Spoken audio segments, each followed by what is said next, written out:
menyelesaikan tugas UAS bersama Kak Riri. Boleh perkenalan dulu Kak. Halo, nama aku Riri, aku dari Brew Coffee. Izin perkenalkan diri, aku Nadia, Aku Cynthia, aku Faradila, aku Ranti. jadi di sini kita mau tanya-tanya tentang Kak Riri soal brew kali ya Kak. Oke, pertama Tentang perjalanan awal brew dibikin gitu Kak, gimana? Perjalanannya apa? awal mula kayak kepikiran Bikin bisnis kafenya, dulu. bikin bisnisnya gitu. Awal mula kepikiran punya kafe karena aku suka nongkrong, itu aja. Terus karena setiap hari selalu kerja di coffee shop, jadi akhirnya kepikiran bisnis pertama aku kayaknya harus kafe. Berarti kakak soalnya suka nongkrong, jadi termotivasi buat bikin bisnis gitu. Betul. Tapi Ada pikiran mau buka cabang nggak? cabang sih enggak, cuman mungkin soon bakal ada satu lagi Jadi bikin kafe baru. kafe, ya kafe lagi. Oke, berarti bukan brew gitu ya Bukan. kakak? Namanya dengan Beda. nama lain. Coming soon. Coming soon. Coming soon. Nama brew itu dari mana sih kak? Kayak utamanya gitu kak? Dari karena namanya itu diambil tuh H-2 sebelum buka sebenarnya, cuman konsepnya dulu yang berdiri. Jadi memang aku pengen minimalis dan Pak dikasih touch warna biru karena aku baru pulang dari Bali waktu itu, tinggal di sana terus pulang. Jadi aku suka main ke laut kan, jadi aku milih warna biru gitu. Terus namanya sendiri ya dari blue, cuman diganti R-nya karena nama aku Riri. Aja. Diselepetin gitu. Nah, gitu. Betul. Alasan kenapa brew itu dimilihnya di daerah itu apa? Karena seperti strategi. Karena kebetulan aja sih sebenarnya awalnya bukan mau bikin kafe nyari tempat, enggak. Lagi main ke tempat teman, terus ada tempat dia punya tempat nganggur gitu, dia bilang mau buka bisnis gak, ya udah di situ gitu. Dan kebetulan memang tempatnya pas tengah kota aja gitu, jadi bikin aja gitu. Ngebangunnya cuma sebulan setengah doang. Brew ini kapan bukanya resminya? 23 Agustus 2023. Hampir 2 tahun bulan depan, alhamdulillah 2 tahun. Sulitnya bangun brew tuh gimana sih kak? Apa aja gitu? Pasti pengelolaannya yang lebih sulit. Banyak lah pergantian karyawan, ketertarikan pasar, perubahan sifat marketnya sendiri gitu kan. Terus perubahan tren, FOMO, cuaca dan lain-lain, banyak lah. Struggle-nya banyak. Tapi masih bisa dilalui. Selama aku lihat tuh kan kayaknya brew tuh kayak sering ada banyak event gitu loh kak. Nah itu tuh awalnya gimana gitu sampai bisa sering ada event di kakak? Aku yang seneng karena aku emang sering main, aku orangnya kan main gitu. Jadi kalau misalnya kayak di Bali, di Bandung gitu, selalu ada aktivitas lah. Kafe itu bukan cuma aktivitasnya bukan jual beli lah gitu. Memang jadi tempat wadah di mana kayak pop up gitu kan, bisnis kecil yang emang pengen buka tempat gitu kan. Kalau misalnya mungkin kalau buat mereka kayak bisnis aksesoris pengen buka tempat kan mahal banget, nah kan pasarnya aja mereka nggak tahu. Jadi kita kasih kesempatan untuk mereka sok cobain nih. Kan berarti kan itu bisa jadi analisis juga buat mereka. Ternyata kalau punya ternyata misalnya yang online lebih oke daripada buka tempat gitu. Kalau sekarang karyawan ada berapa? 7. Berarti ada shift gitu ya kayak? Iya, 2 shift. Dari jam 7 pagi sampai 11 malam. Kalau buka part time dulu nggak? Part time ya? Oh ada part 7 itu 2-nya part time. Tapi part time-nya memang gak ganti-ganti itu aja. Untuk awal-awal pas awal buka brew, apakah customer itu emang ramenya di awal doang atau gimana Pak? Kalau dibilang doang sih enggak, tapi kalau misalnya yang namanya buka bisnis pasti ramainya di awal, pasti gitu mah. Cuman cara kita nge-maintain-nya aja sih gimana gitu. Makanya kan awal kita nggak bikin event atau apa, biarin aja karena kan antusiasnya pasti pengen datang ke tempat baru.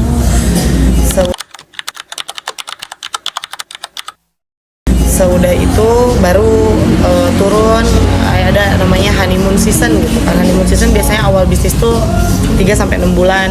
Nah baru kita setelah 6 bulan itu baru kita up lagi pakai activity yang lain kayak gitu. Nanti mungkin trennya kita ganti lagi ke apa. Tahun ini kebetulan kita lebih banyak, kita udah nggak ada pop up market gitu. Itu kita cuma di tahun pertama doang. Tahun kedua kita ganti konsep, jadi kita lebih ke kerja sama bareng komunitas karena sekarang kan FOMO-nya lagi lari, jalan kaki atau apa. Nah kita baru gantilah aja, tetap harus ngikutin pasar.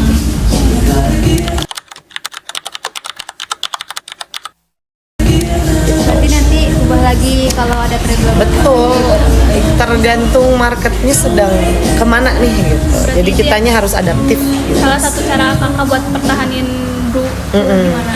Betul, nggak berhenti cuma di situ doang gitu. Berarti tiap tahun kakak harus mikirin nih gimana caranya Iya dong. tempat ini biar Ya tuh kalau nggak dipikirin iya, benar tutup. juga. Iya benar juga kak. Tutup. Kayak terus buka komunitas apa lagi gitu ya terusnya. Iya gitu. Nanti tahun depan mungkin siapa tahu ada tren baru kan, yang tren itu kan dibikinnya bukan sama kita juga. Kita yang harus baca pasar lagi suka apa gitu.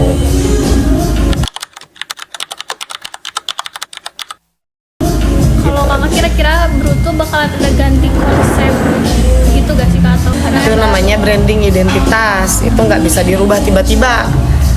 Kan dari awal pun konsepnya sebelum buka itu, oh kita mau kemana nih, market kita mau kemana, kita mau jadi apa nih di market ini tuh gitu. Sudah pasti ada pembedanya lah, katakan kita mungkin minimalis gitu kan, dengan cat warna putih, terus pakai aksen silver, futuristik kan, agak futuristik, birunya cuma aksen gitu kan, cuma aksen feels-nya aja gitu. konsep kayak Itu, cafe gitu ya? betul, itu namanya branding. Ciri khasnya gitu Ciri ya, Kak? khasnya, jadi ketika nanti buka pun orang udah tahu nih dulu tuh bakal seperti apa gitu. Entah mungkin improve lah, katakan improve tempat yang lebih besar. Ya kita udah punya kuncinya seperti itu aja gitu. Nggak boleh berubah jadi tiba-tiba ada orange-nya, itu bukan berubah berarti. Ya, ada juga ya. Gitu. Harus dijaga itu tuh. Kayak misalnya sekarang lagi rame-rame tanaman, tapi kan kita nggak punya tanaman, kita nggak kasih feels itu ke customer, meskipun orang sukanya tanaman ya nggak bisa gitu aja. Udah ada hasil apa gitu dari kakak bangun brew itu? Bangun satu lagi. Boleh mungkin spill dikit kayak di mana gitu. Rahasia. Rahasia. Tapi ada gak selain brew tempat usahanya? Ada salon. Salon. Di mana itu? Sekarang lagi di Kopi Kamana. Kopi Kamana Sriwidari itu salon aku. Setahu aku tuh kakak tuh punya nail art gitu ya? Iya itu. Oh itu salonnya? Jadi nail salon. art dong atau apa gitu? Enggak banyak, nail art, hair treatment, brow bomber, eyelash extension, mani pedi.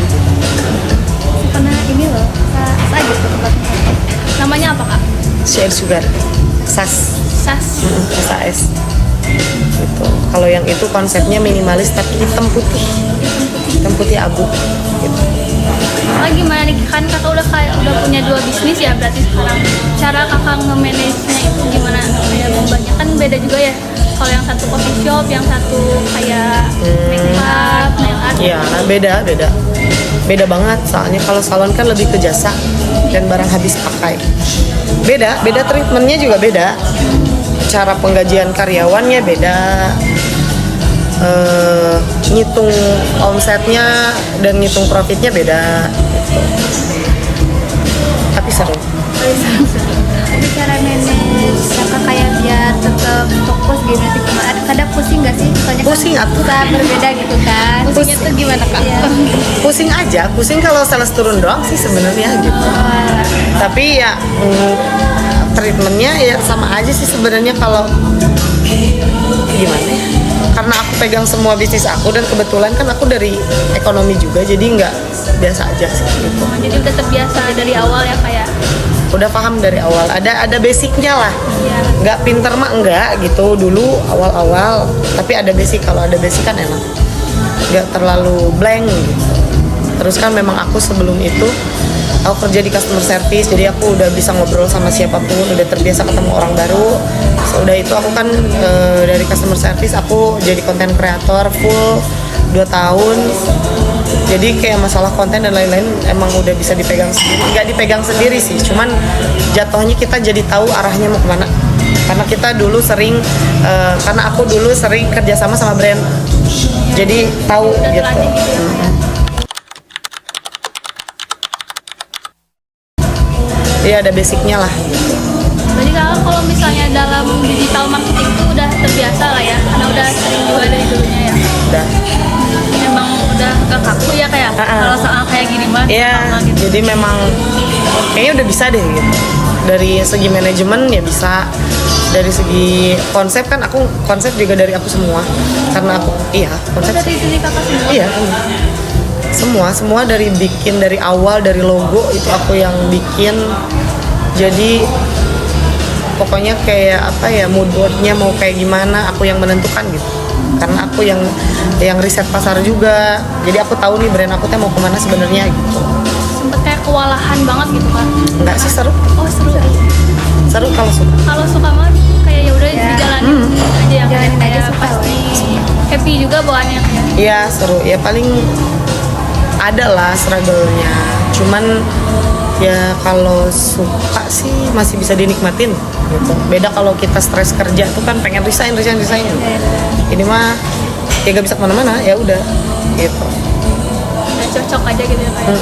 Kayaknya memang udah passionnya di situ. Dan Berarti kakak kalau modal awalnya dari mana? Kayak ngumpul sendiri kah? Atau dari aku, ngumpul sendiri? iya. Berarti kakak full nol dari kakak semua. Semua. Nggak ada apa yang investasi ya? Kalau misalnya menu-menunya itu kakak gimana terinspirasi atau cari emang menu-menu. pengen dari kakak Oh, sendiri menunya. aja? Ya. Menunya dari aku, tapi aku bukan aku yang bikin ya. Aku ngasih, misalnya aku cari-cari makanan, aku simpan, aku tulis atau apa. Nanti aku cari yang R&D lah, yang R&D bikinnya lah gitu. Diliatin aja fotonya nih, gue pengen makan kayak gini udah gitu. Ada bagian khusus ya, Kak? Iya, itu kan harus sama chef dan harus sama itunya lagi. Kalau ini kan Bu itu dari awal sampai sekarang kan semuanya dari hasil apa ya, ide kakak ya. Tadi itu termasuk mempresentasikan diri kakak. Iya. Sebenarnya kan tadi aku bilang juga, kenapa ambil biru kan aku balik dari Bali, aku suka laut udah beres gitu kan. Simpel itu. Simpel itu. Simpel itu. Kalau keloyalitasan karyawan kakak nih, kira-kira gimana? Turnover karyawan aku sangat sedikit sebenarnya. Sampai saat ini baru 3. Dari awal. Ya, dan itu pun yang 2 karena dia melahirkan, yang 1 karena dia pergi ke tempat yang lebih baik. Gitu. Kalau pergi ke tempat yang lebih baik kan berarti bagus. Kalau dia berhenti karena nggak ngapa-ngapain, itu ada yang salah di kita. Kalau menurut kakak kayak kita nih ya, kalau mau bikin bisnis kayak kakak gitu, gimana dulu? Harus punya duit. Harus punya duit. Simpel sih, ya benar. Harus punya duit, tapi kan duit juga kalau misalnya kitanya tidak berilmu, kertas doang. Ditipu lah. Belajar aja lah. Belajar seringin belajar analisis deh. Analisis manajemen itu penting banget kalau misalnya punya bisnis. Kamu punya bisnisnya bagus, kamu nggak bisa megang duitnya, mati. Kamu punya bisnisnya bagus tapi kamu nggak bisa ngatur orang, mati lagi. Kamu punya duit tapi kamu misalnya nggak ngerti cara bisnis kamu berjalan, kamu nggak tahu market kamu, udah mati juga udah. Kalau nggak mati sama marketnya, mati sama orangnya, sama orang yang kerjanya, biasanya kayak gitu. Kalau ini kak, keseharian kakak berarti sekarang tuh lagi bangun yang baru ya? Nah, itu udah mulai dibangun. Udah mulai renovasi. Kesibukan aku sekarang paling ngobrol-ngobrol sama pihak-pihak yang akan nanti di sana. Kalau Bru sih aku udah nggak banyak ini. Udah berjalan sendiri ya? Udah otomatis dia udah paten lah kayak gitu. Jadi aku tidak harus ada di sana lagi. Tapi berarti awal-awal kakak selalu di sana. Selalu setiap hari. Selalu setiap hari semua laporan keuangan aku yang pegang. Bukan aku yang ngerjain ya, aku yang pegang, aku yang cek. Bukan aku yang mengerjakan kan. Aku yang cek, teliti gitu kan. Mungkin baru 2 bulan yang lalu dilepas karena aku harus ada kesibukan dan memang itu sudah aku persiapkan 1,5 tahun ya. Dia kalau misalnya nggak bisa otomatis atau misalnya nggak bisa jalan sendiri, berarti ya bukan bisnisnya yang gagal, sistem gue yang gagal. Kan ada cita-citanya juga, kenapa buat ini, kenapa gue mau menghabiskan waktu 2 tahun diam di sini ngurusin ini, ya masa harus 5 tahun 2 tahun cita-citanya mau kemana ya, nanti balik lagi ke Bali tinggal gitu, biar bisa ditinggal. Tapi yang kerja udah paham kita, itu kan nggak bisa dalam waktu 3 bulan. Mereka udah paham kita rawat gitu yang kerja tuh 1,5 tahun, jadi biar mereka tuh klop. Jadi ketika ada keputusan yang krusial, mereka tuh tahu sebenarnya gue tuh mikirnya gimana sih, paham nggak sih? Ya, gue tuh mikirnya gimana sih kalau ini terjadi kepada Riri gitu, dia pasti kayak gini. Nah gitu. Jadi sebenarnya yang awal-awal aku lakukan tuh, aku kesana bukan kerja dan ngopi, dia ngobrol sama yang kerja, ngobrol sama customer. Jadi yang kerja tuh tahu arah pikiran aku tuh kemana. Kalau misalnya ada tiba-tiba force major, tiba-tiba apa gitu, persi rusak gitu atau apa rusak, udah nggak usah nanya, Bu ini ganti ya gitu kan. Kadang yang kerja gitu kan, yang kerja tuh kan takut gitu. Tapi ya lihat aku, masa lu nanya sama gua gitu. Jadi mereka udah connect lah sama aku. Jadi satu pandangan gitu. Bisnis yang baru itu adalah komitmen baru buat aku. Komitmen baru gitu. Maka aku oke, mungkin belum bisa pergi kemana-mana. Ayo kita habiskan waktu di sini 1,5 tahun lagi. Kayak gitu. Jadi punya orang kepercayaan lagi, membangun lagi chemistry-nya. Nanti dia udah pintar, udah loyal sama kita. Udah kita pergi, udah gak usah lihat-lihat apa-apa lagi, tinggal lihat angka dong. Berarti kakak buat bisnis itu kakak punya tujuan apa gitu? Financial freedom. Ya. Pasti dong, financial freedom. Waktu. Kita kan beli waktu. Kalau kerja kan bete emang bisa pergi besok? Nggak bisa dong. Kalau ngantuk pas kerja emang boleh tidur? Nggak bisa. Aku pengen bisa tidur kapan aja, aku pengen bisa main kapan aja.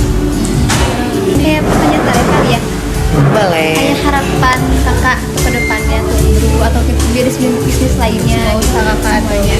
Harapan ya semoga lancar-lancar aja gitu. Nggak usah viral, nggak usah booming, nggak. Yang penting stabil. Karena bisnis yang bagus itu bisnis yang bertahan gitu. Oh, aku nanya lagi kak, kalau Boleh. kakak tuh pakai kayak sistem ini gak sih, misalnya kan kalau udah viral sepi, nah itu kakak pernah pakai kayak gitu gak, kayak Diviralin? Iya gitu. Oh.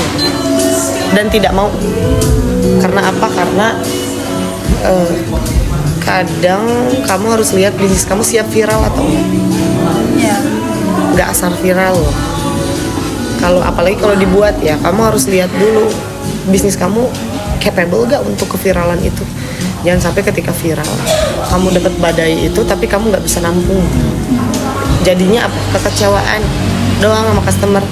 Makanya aku lebih prefer bisnis yang stabil. Lebih lama gitu ya. Nggak apa-apa daripada viral 3 bulan, yang mending gue hidup setahun gitu.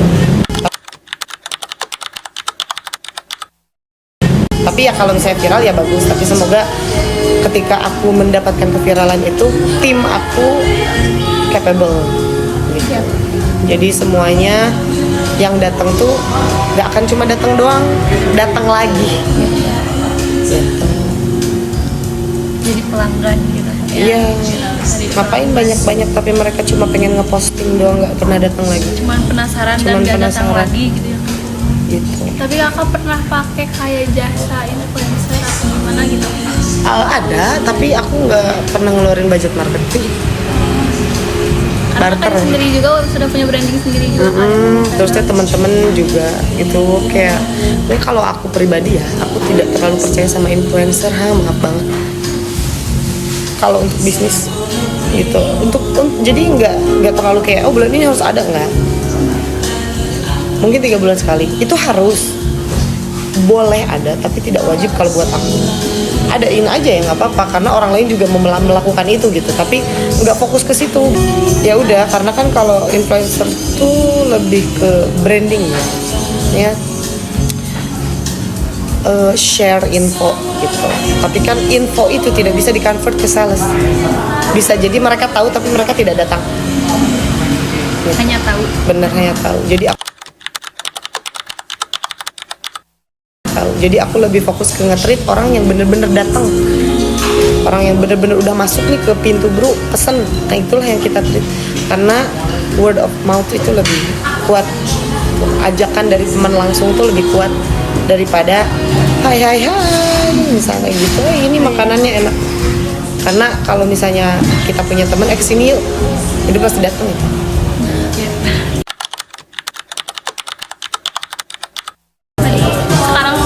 Sekarang mungkin kakak basicnya di pebisnis gitu ya. Sekarang ya aku pernah memimpikan itu dulu. Jadi mimpi aja terus ya kayak jadi kejadian. Iya, kalau beneran, makanya kalau kamu ke Bro itu ada di kacanya itu, if you can dream it, you can do it.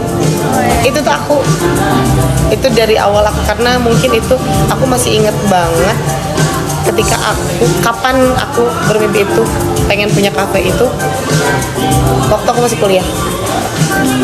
Gue pengen punya kafe, salon, udah gitu doang, ngomong doang, tapi dikejar gitu ya. Kalau gue pengen punya bisnis berarti gue harus punya duit. Ya udah, duit aja dulu, duitnya aja dulu, kerja kayak orang gila gitu. Udah, jadi ya kesampaian gitu. Jadi kalau misalnya kamu tidak berani memimpikan itu, ya gimana lu mau ngelakuin itu? Lu ngantuk doang. Ya udah gitu. Kalau lu nggak bermimpi ya lu nggak bisa, lu nggak ada yang lu kejar. Mimpi itu kan sebenarnya bukan hayalan, tujuan, goals, tujuan, dan itu adalah satu patokan kamu untuk jauh, mungkin lama 4 tahun, tapi kan kamu tetap point your fokus ke sana. Kalau kamu nggak punya fokus, kamu bingung mau ke kanan kiri, kamu dibawa aja sama ombak. Meskipun katakan kamu dibawa ombak ke sini, tapi kan kamu tetap mau ke sana. Gitu. Kamu berusaha dulu di sini aman, tapi tetap kamu udah punya satu tujuan yang mau kemana. Kayak gitu. Jadi jangan stop bermimpi, karena mimpi itu adalah goals yang harus kamu pegang. Gitu. Semangat keren. Kita sampai speechless ya dia. Kita sampai speechless. Guys. Udah ya. Terima kasih banyak ya Kak, Oke. waktunya. Iya, Buat sama-sama. Semuanya inspirasinya juga banyak banget yang kita ambil. Iya, Mungkin Banyak next time pelajaran kita juga, jadi kita tahu tahu kayak gimana pengen diriin bisnis tuh. Mungkin kayaknya segitu aja ya Kak. Ya. Hey. Makasih banyak buat waktunya. Iya, oke, kalau Semuanya. gitu ya. Gitu aja guys. Bye-bye. Terima kasih. Kesempatan tuh nggak datang ketika kita siap sebenarnya. Tapi gimana caranya kita selalu siap ketika ada kesempatan. Udah. Ya, kata-kata hari ini. Semangat belajarnya. Kalau kalian merasa salah jurusan, enggak, karena aku pun awalnya merasa salah jurusan. Tapi mungkin ini adalah takdir kamu untuk nanti mungkin 7 tahun ke depan, 10 tahun ke depan bisa kepakai.